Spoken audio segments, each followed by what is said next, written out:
title on the board. So I'm going to tell you about kind of classical question about 2x2 matrices and how one can make some progress on it using a little bit of Hodge theory.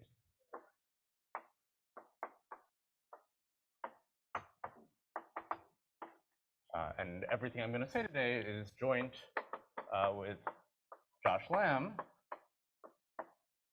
and Aaron Landsman.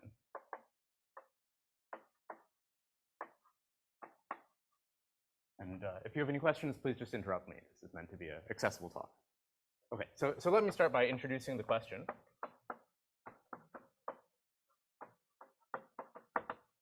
So the main player today is the following equation. So it's take the product of AI equals the identity, where here AI is a let's say an SLRC. So you have n R by R matrices, and you want to study the condition that their product is the identity matrix. Okay, so this is not so interesting to begin with. If you fix the first n-1 matrices, that just determines the last one. But nonetheless, there's quite a few interesting questions about this. So the first one is usually called the Deligne-Simpson problem. And that's the following. So you fix some conjugacy classes, C1 through Cn. Oh, let me just move to the next board.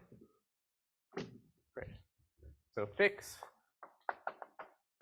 n conjugacy classes, sorry, C1 through Cn inside of SLRC. And then the question is, does there exist matrices AI and CI such that this equation is satisfied, such that their product? Okay, and now this is a real question. We now have taken this equation and put some constraints on it. And it's, in general, if you fix some CI, there may be a solution, there may not be. The answer is quite complicated, actually. So this question, we more or less know the answer to it, and this was maybe the first results on this were due to Simpson, with more work by Kostov and Crawley-Bovey.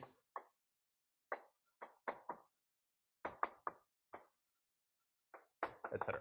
Okay, and maybe from this name, you might guess that this kind of innocent-looking problem in algebra turns out to be related to kind of deep questions in Hodge theory, and we'll see that in a variant question shortly. Okay, so this is an existence question. You have some equation you want to solve it, satisfying some constraints. The next question you should ask maybe is about the uniqueness of the solutions. So this is the question for which conjugacy classes C1 through Cn in SLRC is the solution. Well, you could ask if when it's unique, it will never be unique, basically, because if you take some matrices whose product is the identity, you can conjugate them all by the same matrix, and then you get a new solution to the same equation, satisfying the same constraints. But you can ask when is it unique up to simultaneous conjugation.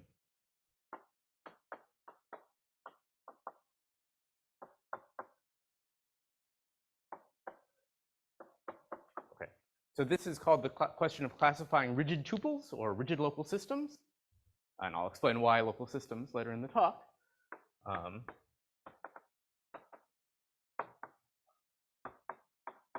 And this question was, again, completely answered, in this case, by Katz in 1996. And because it will show up later in the talk, I want to give you an idea of the shape of his answer to this question.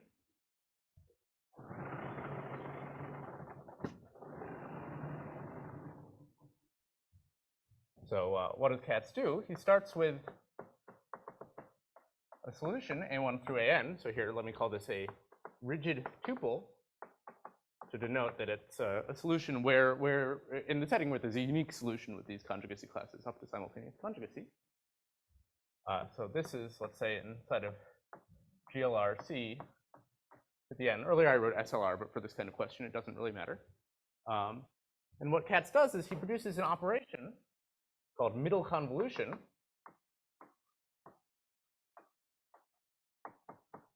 which I'll denote by MC chi. There's some parameter chi in this operation.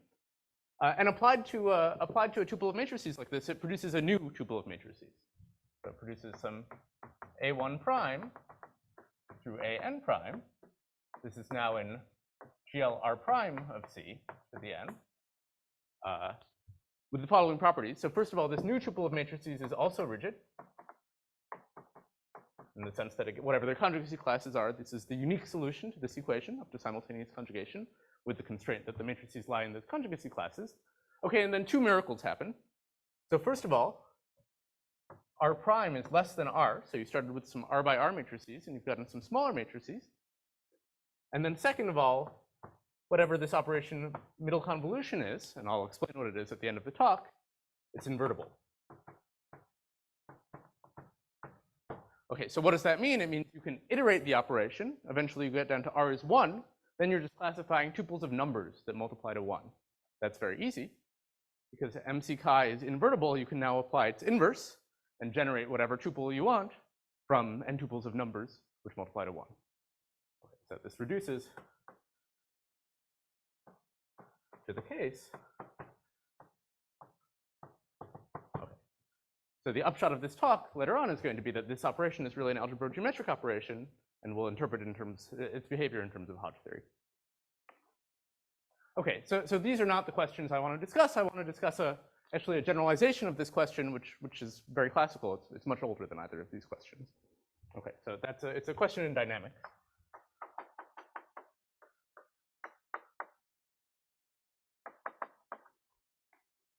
Okay, so what if a solution exists and it's not unique? Then there's a space of solutions. So let me give it a name. I'll call Xn the set of n tuples of matrices in, well, for the rest of the talk, I'm going to take R is 2, largely because I don't know how to say anything when R is larger, but the question I'm going to discuss also was originally posed in the case R is 2. So I'm going to take n tuples of 2 by 2 matrices whose product is the identity matrix, and then I'm going to mod out by simultaneous conjugation. Okay, so this is the object of study. You can think of it as a set. If you're a little bit more sophisticated, you can make this a GIT quotient and think about it as a variety or a stack. That's fine. It will not matter at all for the kinds of questions I discussed today. Okay, so this set has very interesting dynamics.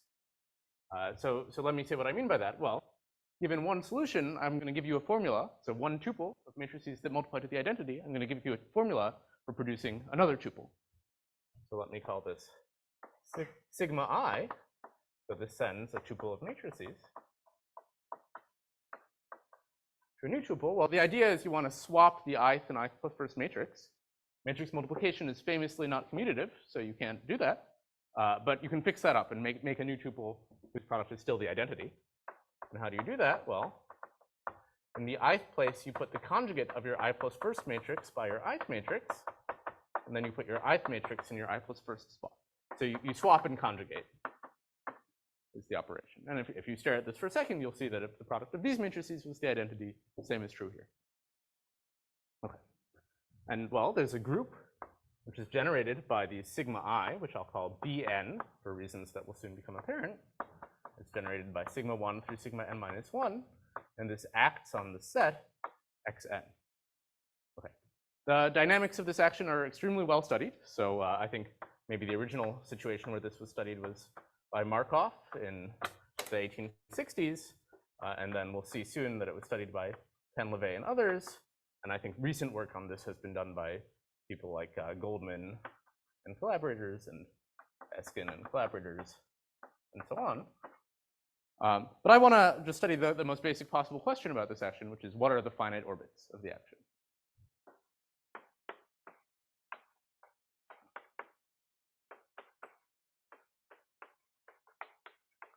And I'm not sure exactly when this question was originally posed, but I think some version of it goes back to maybe 1910.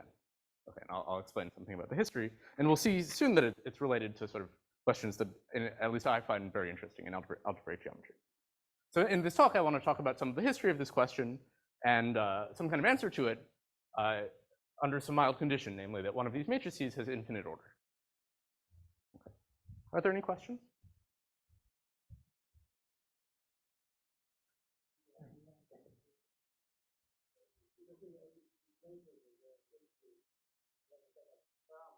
Mm-hmm.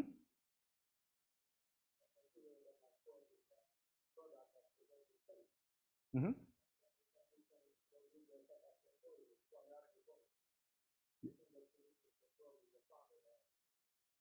Yeah. So maybe you're asking what are the equations for this character variety xn? Oh, I see. You're asking what's the geometry? So I think what happens is if you fix these, so it's an affine variety, right? But I think if you fix these CI, you get a log Calabi out. Yeah, log Calabi out. So there's some natural Calabi out, log Calabi out compactification. So actually, that's one of the reasons I think this is an interesting question. This is some kind of case where we can really understand dynamics in a log Calabi out setting in kind of very high dimension. So in my view, just from the point of view of pure algebraic geometry, that's one reason to care about this question. Any other questions? All right, so let me tell you where this dynamics comes from. So why would you write this down?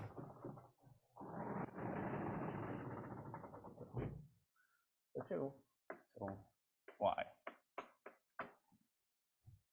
Okay, so I already said maybe some motivation from the point of view of pure algebraic geometry is you're studying the dynamics and maybe arithmetic or whatever you'd like of some interesting family of log Calabi-Yaus. But let me tell you how it originally showed up. So I'm going to define sigma 0 n to be the two-sphere minus n points. And it will soon be convenient to think of this as CP1 minus n points. And maybe you'll notice that there's some choice here, and that choice will be very important in a little bit. Okay, so what is the fundamental group of this space? Well, there's some obvious loops that are not contractible, namely the loops around these punctures. And this group is generated by those loops, which I'll call gamma 1 through gamma n. And then if you go around all of these loops, you can contract their composite around the back of the sphere, right? So there's one relation, which is that the product of the gamma I is the identity. Okay, and this relation should be familiar. It's the relation we've been studying over the course of this talk. So what that tells us is that the space Xn is the space of representations of this group, pi 1 sigma 0 n into SL2C modulo conjugation. Okay, and maybe in general, I think it's expected that these sorts of character varieties have nice log Calabi out compactifications. That's been written down in the case of two-dimensional representations, but I think maybe it's some folk result in general. Okay, so that explains where Xn comes from. What about this dynamics?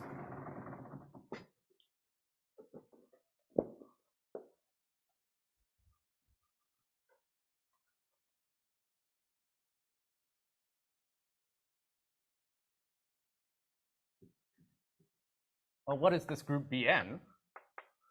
What it is it's the space of components of the orientation-preserving homeomorphisms of the sphere minus n points. Okay.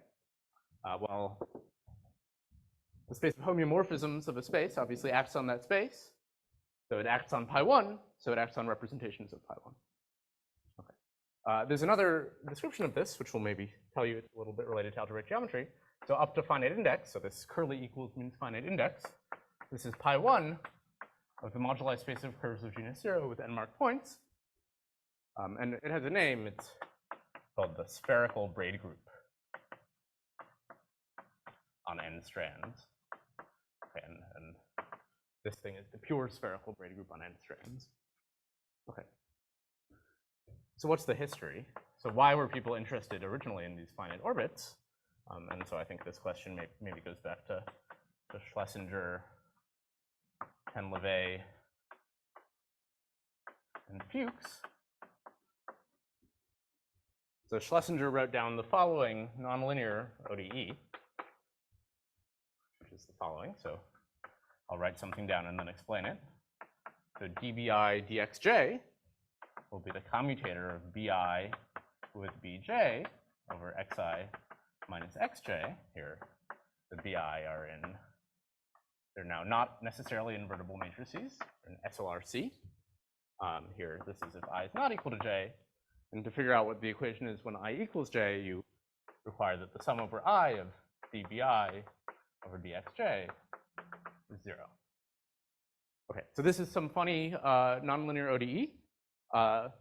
What's the relationship to this question? Well, it's not at all obvious, but the fact is that algebraic solutions to this ODE, to star, correspond to finite orbits from before. Finite Dn orbits on Xn. Okay, where does this come from? The upshot is that, well, it's not so totally obvious, but you can analytically continue solutions to this differential equation, and their monodromy is given by the Bn action on Xn. Okay, so this is a nonlinear ODE, so it's not so obvious that one can do this, but it's true nonetheless. This showed up for Fuchs and Schlesinger from the point of view of studying something called isomonodromy, which I can tell you about if you ask me after this.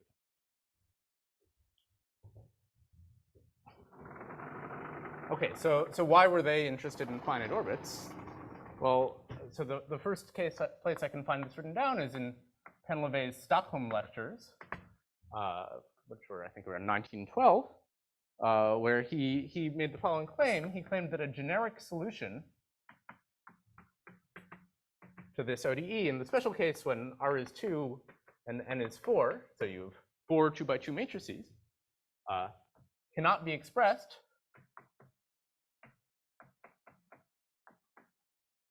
in classical functions, in particular algebraic functions. He didn't make this precise. He gave some kind of imprecise argument. I think by modern standards, we wouldn't really consider it a theorem statement, let alone a proof. But nonetheless, this was made precise by Umemura in the 80s, and the proof really required a classification of algebraic solutions.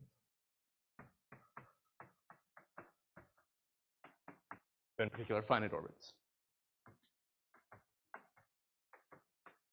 So I think this is the source of the historical interest in this question. This claim of Penlevet was it was a big part of the motivation for differential Galois theory, in the same way that like the claim that the insolubility of the quintic was a big part of the motivation for Galois theory. But we'll see soon that this kind of question of classifying algebraic orbits is really related to sort of questions of maybe more modern interest in algebraic geometry as well. Okay. So before I tell you the main result of this talk, let me tell you a little bit about what's known about these finite orbits. Are there any questions about the history before I do that?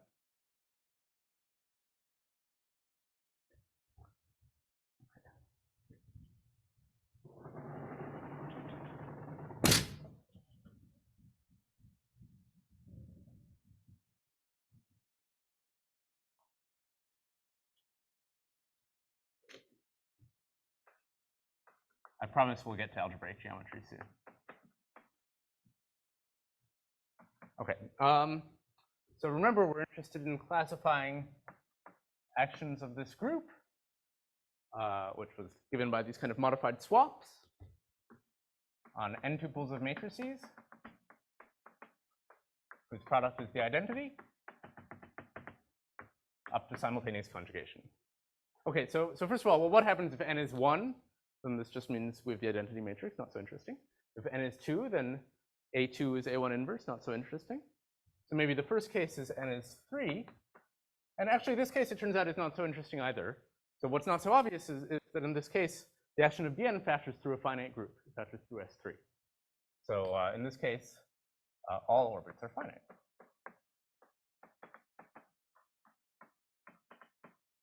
And here, maybe let me remind you, the AI are in SL2. Okay. Not so obvious, it's a fun little exercise. Okay, n is 4, by contrast, is very interesting. So this is the case that Penlevet originally asked about. So this was studied, maybe let me just write a few names, so people who found finite orbits, so Penlevet, Fuchs, Picard, and many other people in the beginning of the 20th century found finite orbits.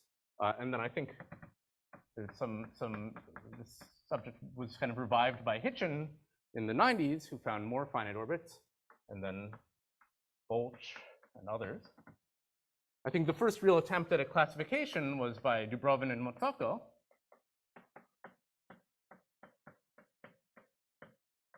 In 98. And they studied the case where the four matrices were in the following conjugacy classes. So 3 of them were in the conjugacy class of 1, 1, 0, 1, and the 4th was semi-simple. Okay. And they wrote down a complete classification in this case, and it's really amazing. You can look at their Invenciones paper, and they wrote down like a 3-page algebraic solution to the Temla basics equation from this point of view, which was something new that no one had found before. Okay, then in this case, so in this case of 4 2x2 matrices, the classification was completed by Lissovi and Tichy in 2014. So they gave a complete classification. It was computer aided. So I think they say it took them something like 10 minutes on their personal computer, so not so bad. And the nature of their classification is they showed that the solutions to finite orbits that other people had found was actually the complete list. Okay, and let me say what that looks like. So they found 4 continuous families of finite orbits, 1 countable infinite family, and then 45 exceptional finite orbits.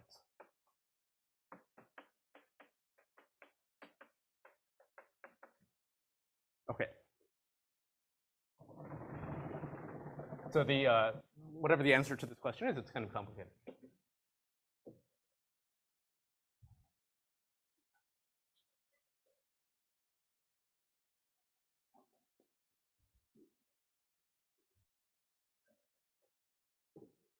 Okay, what about n is 5? So already much less is known here. So there's some kind of partial classification by Tichy, who did a huge amount of computer calculation here. And then there's examples of finite orbits found by Caligaris, Matsako, and others. And then for n at least 6, very little was known. So I think the main case that was known was the case where all the matrices had a common eigenspace. So they really live in upper triangular matrices. So let me call that, in other words, the representation of this group is reducible. So the reducible case is understood. And this was done by work of Cousin and Moussard, and is also kind of implicit in work of McMullen. Okay, and then there's some other work by Loret, Diarra, and others that I'll talk about in a little bit. So I think up until this point, this is more or less what was known. Are there any questions? Okay, so now let me talk a little bit about Hodge theory.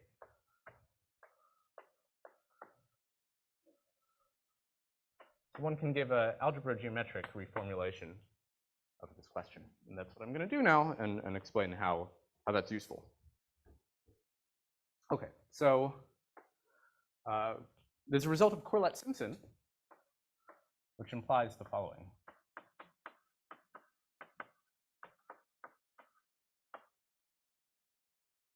So one of two things happens. So either, 1, our tuple of matrices, A1 through AN, moves in a continuous family of finite orbits,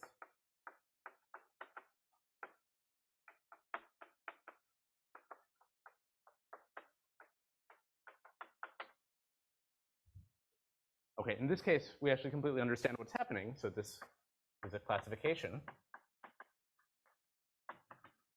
by Diarra in 2013. So maybe let me say a word verbally about what happens in this case. So if you have a continuous family, what you can show is that this tuple of matrices, viewed as a representation or a local system on pi1 of a sphere 1 n points, is pulled back from P1 minus some fewer number of points through a fairly special looking map. And then you can classify those maps using Riemann-Hurwitz, and that's what Diarra did in this situation. So that's case 1, which we completely understand. In case 2, it's, well, the case where it doesn't move in a family. And what do we know then? So then we have this representation rho from pi1 of P1 minus some points into SL2C. Well, what happens is this comes from algebraic geometry. And I want to say what that means.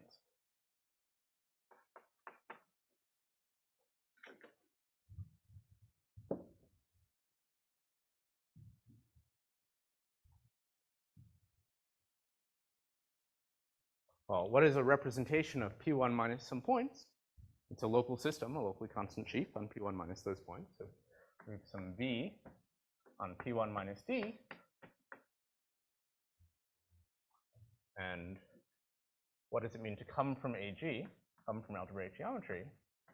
It means that there exists some morphism Y to P1 minus D, call it F, such that V appears as a sum end of Ri F lowered star C.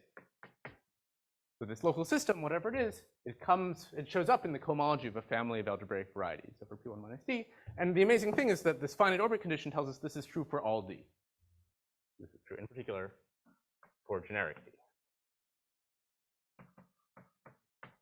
Okay.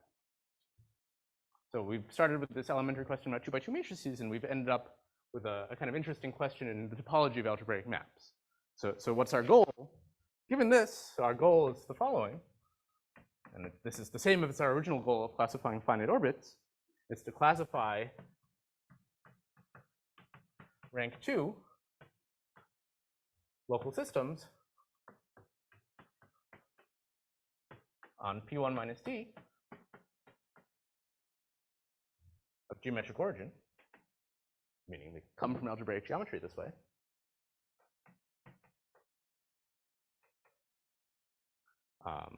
for D generic.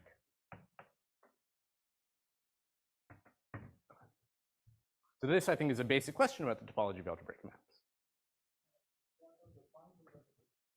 Yeah, so in this rank 2 case, which Litt-Simpson cover, so this is actually very special. So in fact, this Y is an abelian scheme of GL2 type.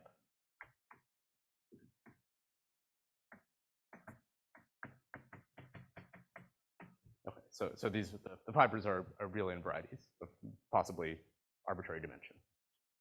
So this rank 2 here, because we're looking at rank 2 complex local systems, you can have a rank 2 local system show up in some very high dimensional variation of Hodge structure.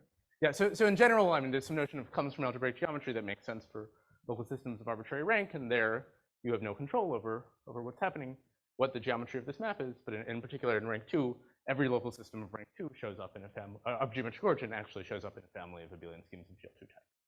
So they're abelian varieties. Yeah.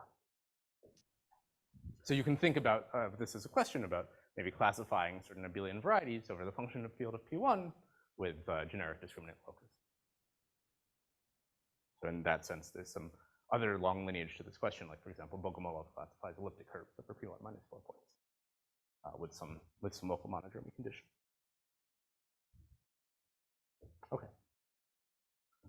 Maybe let me not write the theorem here. Okay.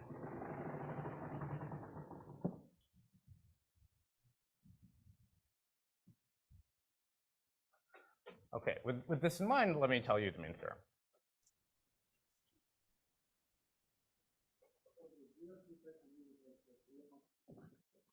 So it's a bit more general than real multiplication. It's a bit, like you can have some quaternionic multiplication, but yeah, so it means that the cohomology is a module over the endomorphism ring is two-dimensional. So think real multiplication or an elliptic curve or something like that. So let me first state the theorem in this language, so classifying local systems, and then I'll return to this notion of classifying tuples of matrices with finite orbit. So theorem, and so like everything in the talk, this is joined with Josh Lamb, Aaron Lansman.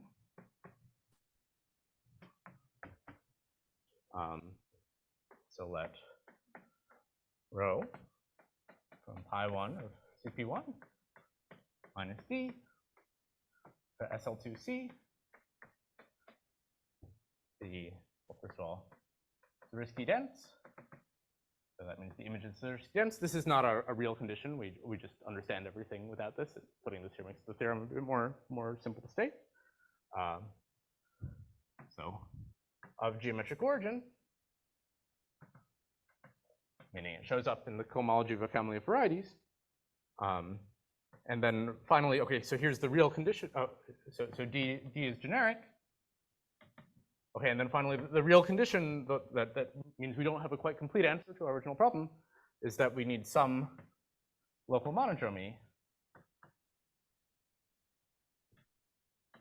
of infinite order. So from the point of view of algebraic geometry, it means that this family of varieties, this family of abelian schemes, doesn't have potentially good reduction at every point of D. But there's some point where it has honestly bad reduction. You should think of this as bad reduction. Okay. Then the theorem is as follows. So I'll write some formula and say what it means. So rho is the middle convolution of some other local system, considered with L. Okay, where, so first of all, whatever this L is, it has rank 1. And okay, so far this is not meaningful because middle convolution is an invertible operation. Everything is middle convolution of something else, and I'll say what this means quite carefully at the end of the talk. Okay, but what's meaningful is that if you know something about what U is, so let me say what U is. So where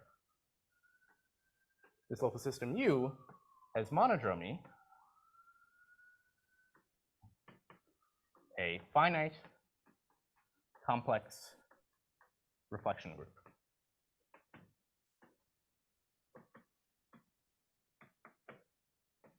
Okay, and for the rest of the talk, I'll call these FCRGs, finite complex reflection groups. Okay. So this is the classification, and now I owe you two things. I have to tell you what middle convolution is, and I have to tell you what a finite complex reflection group is. And then hopefully I can convince you that this is really a classification once I do those two things. Are there any questions about the statement?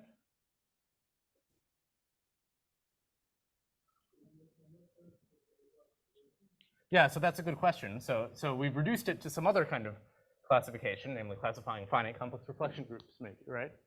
Okay, and those were classified, well, I'll say this soon, that what the classification looks like. Those were classified by Shepard and Todd in the 1950s. Okay, so let me return to just n-tuples of matrices and say what the concrete corollary is. So suppose we have our n-tuple of matrices, and the subgroup they generate inside of SL2C is Zariski dense.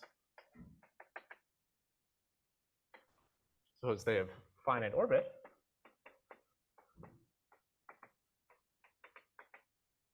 And then, okay, this other condition, which is a real condition, that one of these matrices AI has infinite order.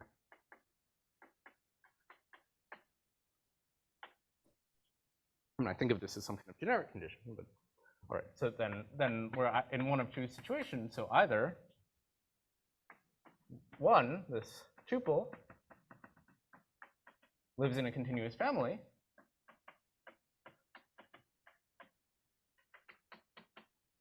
or and so these were classified by Diarra.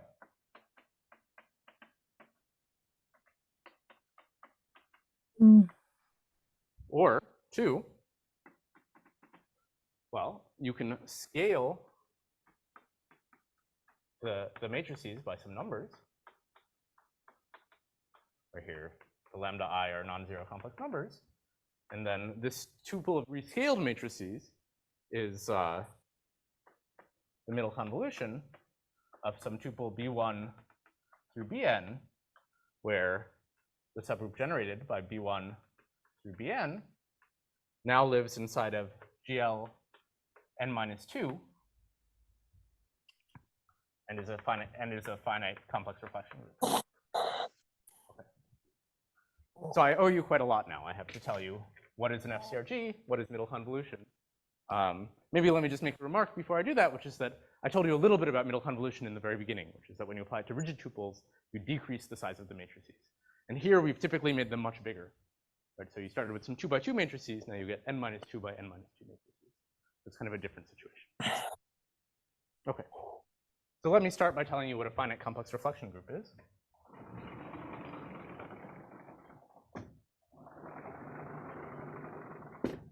By the way, it's very nice to be giving this talk at Fields right near Coxeter's piano. So I mentioned just now that finite complex reflection groups have been classified, and that classification builds on Toxeter's classification of real finite reflection groups.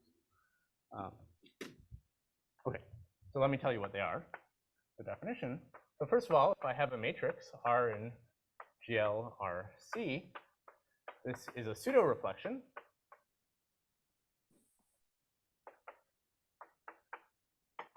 If the rank of R minus the identity is 1. Okay, so what does it mean? It means it fixes a hyperplane. It's a pseudo-reflection rather than a reflection because it might not have order 2. So the remaining eigenvalue, which isn't 1, might not be -1. Okay. And then G inside of GLRC is a finite complex reflection group if it is finite and generated by pseudo-reflection.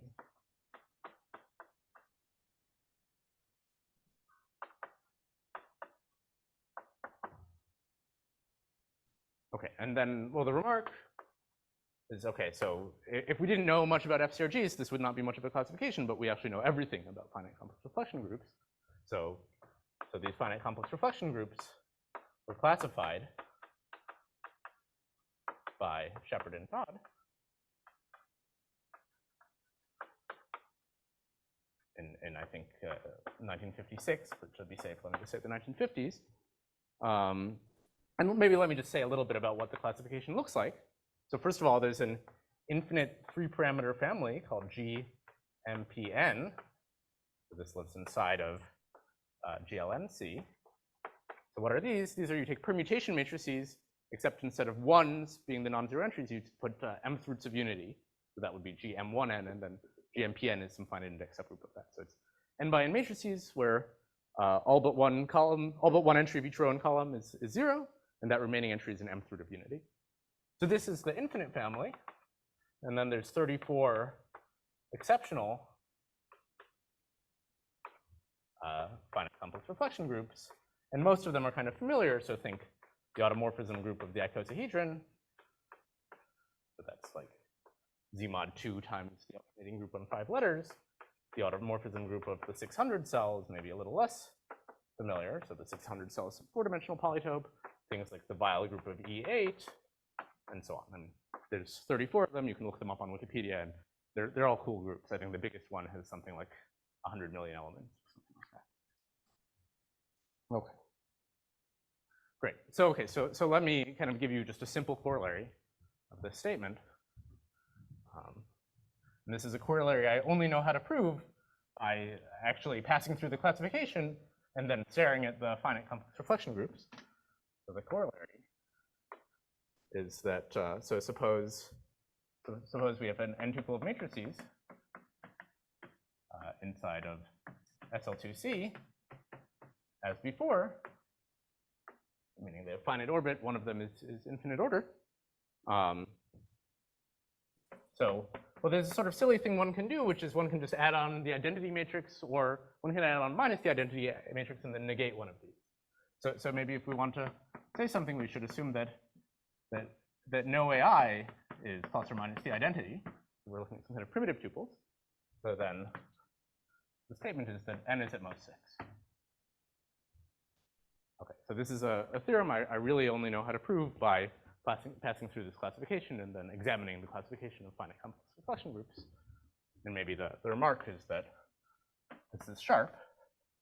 There's lots of interesting examples when n equals 6. All right. Are there any questions about that?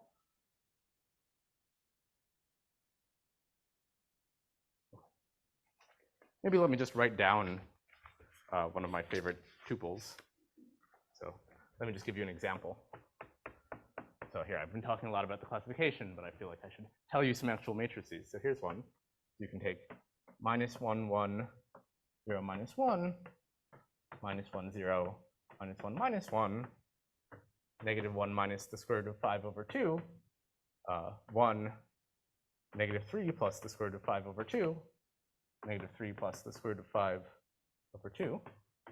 And then I need 2 more matrices, 1 minus square root of 5 over 2, 3 minus square root of 5 over 2, minus 3 plus the square root of 5 over 2, minus 5 plus the square root of 5 over 2, and then the last one, well, the last one is determined by the first four, so I won't write it down. So this is related to the automorphism group of the icosahedron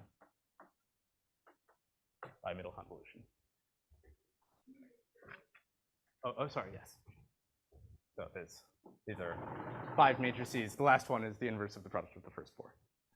Okay, and it's fun to check that this actually is a finite orbit.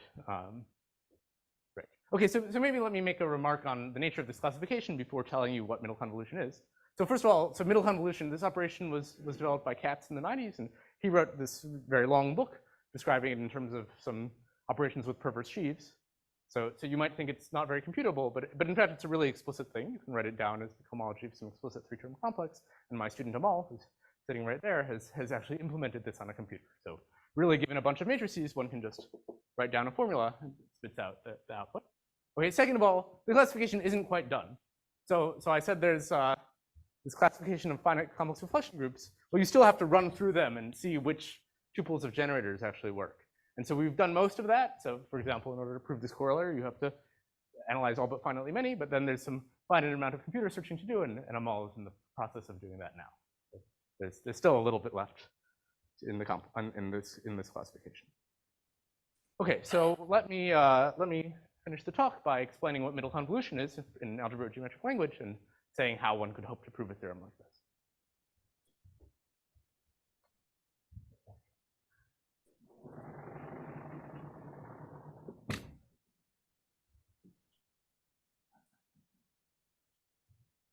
Any questions while I erase?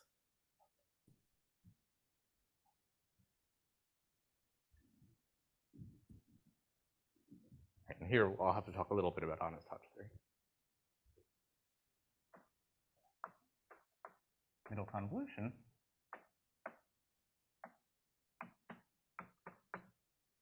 Well, and how do you prove things? Okay, so for this section, I'm just going to call x p1 minus d. Okay, and what is middle convolution? Middle convolution is an operation that starts with a local system on x and produces a new local system on x. So,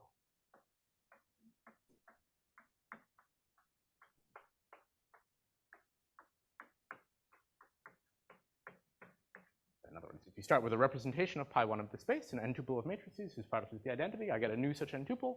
In general, the dimension of the local system, so the size of the matrices, is different. Okay, so let me tell you what it is.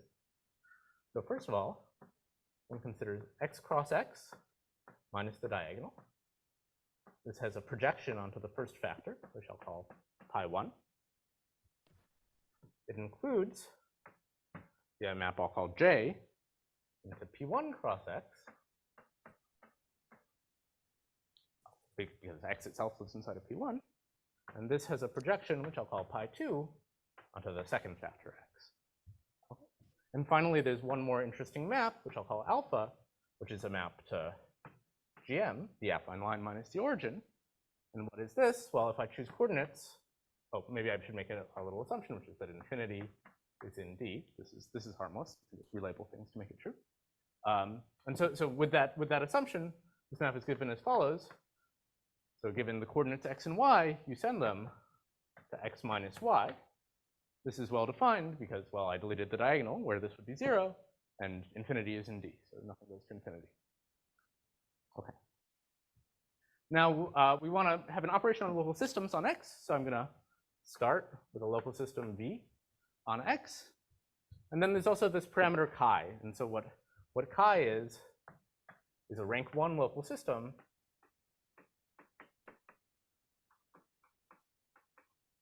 on GM. Well, pi1 of GM is just Z, so a local system is just a matrix. So a rank 1 local system is just a number. So this data is just a number. Okay, and now I can tell you what MC chi of V is. And it's going to be some kind of meaningless formula, but then I'll explain what it actually means. So what it is R1 pi2 lower star of J lower star of pi1 upper star V tensored alpha upper star chi. Okay, so this is the formula. Maybe let me just make a remark, which is that this j here is not a derived push forward, just the honest push forward. So this is some kind of somewhat funny operation. So we're taking the cohomology of some local systems on a local system on the fibers of this map. Well, the fibers of this map, well, except it's not quite a local system. So this is the definition. Let me tell you what it means. Are there any questions about the definition before I continue? Okay. So for the experts, if v is weight 0, what this says is take the weight 1. What this J lower star says is take the weight 1 part of this of the cohomology of the dry push forward of this.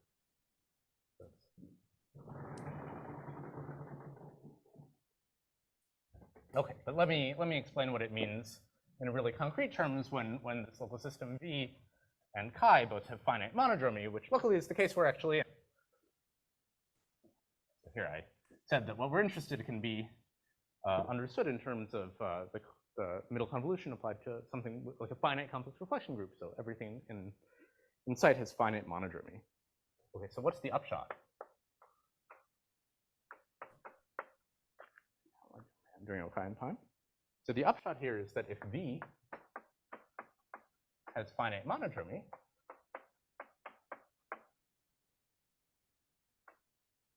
and also chi has finite order, so in other words, it's the number associated with chi is some root of unity, well then this local system pi1 upper star V tensor alpha star chi has finite monodromy on x cross x minus the diagonal. In particular, it can be trivialized on some finite étale cover. So there's some u to x cross x minus the diagonal trivializing pi1 upper star V tensor alpha star chi. And what does that mean? It means its cohomology appears in the cohomology of this space U. So let me make that explicit. So we have this map U to x, our P1 minus some points. Taking that J lower star tells us we should take a relative compactification. So this U bar is a family of, let's call it this F. So this is a family of curves over X. I'll tell you what they look like in a second, but the upshot of what we're saying is that MC chi of B appears in R1 F star C. And what does this U bar look like? So if you fix X in X, what does U bar sub X look like? So this is a cover of P1 branched at D and our point X with Galois group. G times Z mod RZ, or what is G? So G is the monodromy group of V. So in our case, it's a finite complex reflection group. And R, sorry, let me call it A maybe. And A here is the order of our character, our local system chi. Okay, this is a very explicit construction. So the upshot of what I've said so far now is that every one of these finite orbits of n-tuples of matrices, or every one of these rank 2 local systems on P1 of geometric origin, with this condition of having infinite order at one point, have a geometric explanation. They show up in the cohomology of a very special family of curves. Okay. So let me just finish the talk by giving some basic idea of how you would prove this. Yeah. Right, so that's a good question. So you can do, I mean, in fact, the idea of the proof is to do this in families. So you let D move, but from the point of view of the definition of middle convolution, D can be fixed, and here you can think of this X moving. So the fibers of this map are ramified at D and X is moving, so you get some honest family of curves. But in fact, you can do this over the whole moduli space, and that's sort of key to the proof. Any other questions? Okay, so let me say a few words about how you would prove this, how you would prove the theorem. So let me leave the goal up there and say a few words about how to achieve the goal.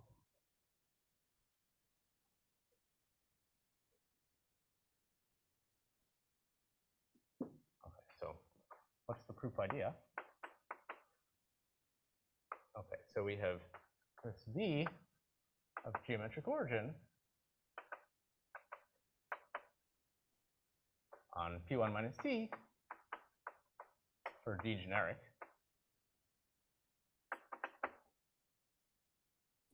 Okay, and what do we know about it? Well, first of all, it's of geometric origin, so it has the same structures that the cohomology of a family of algebraic varieties does. So in particular, the underlies an OK variation of Hodge structure, where here K is a number field. Okay, so the crucial things to observe here, so first of all, there's an integrality property.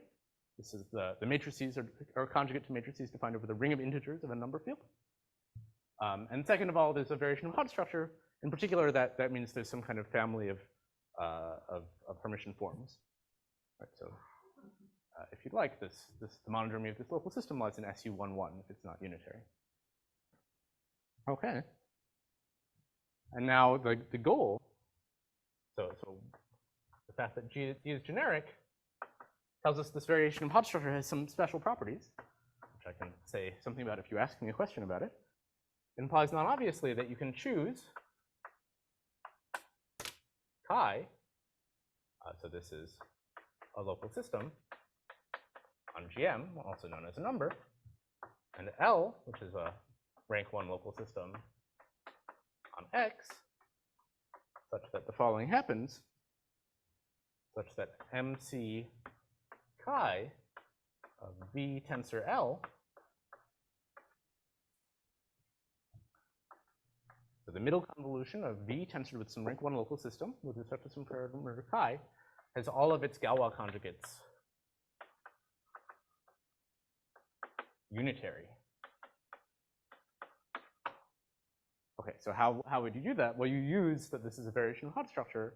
Understanding whether or not it's unitary boils down to understanding whether the Hodge filtration has length 1 or 2.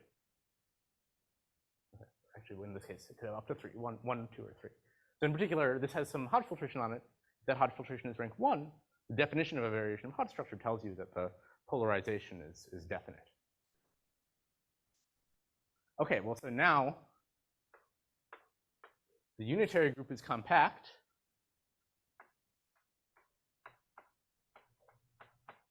And well, OK has some discreteness property. It's embedding in the product of overall embedding. It's embedding in the product of C over all embeddings of OK into C is discrete. So if you're discrete and compact, you have a finite image. So this tells you that MC chi of V tensor L, which has all of its Galois conjugates unitary and is defined over the ring of integers of a number field, has finite monodromy.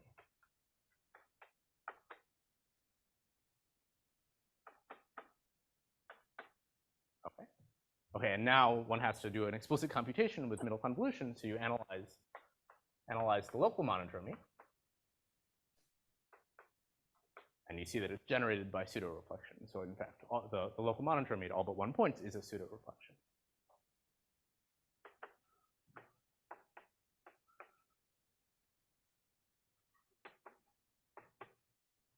Okay, so where does Hodge theory come in? So first of all, one has to compute the Hodge structure on this object to see that it's unitary. And then second of all, okay, the fact that one can make these choices I haven't said anything about is a kind of non-obvious combinatorial fact, which follows from the structure of the Hodge structure on this thing. In particular, the underlying Hodge bundles look very special. Okay, so let me just finish by kind of giving you what I view as the upshot of this result. In my view, the upshot is that these finite orbits, or if you'd like, rank 2 local systems on P1 minus D of geometric origin all have a good geometric explanation.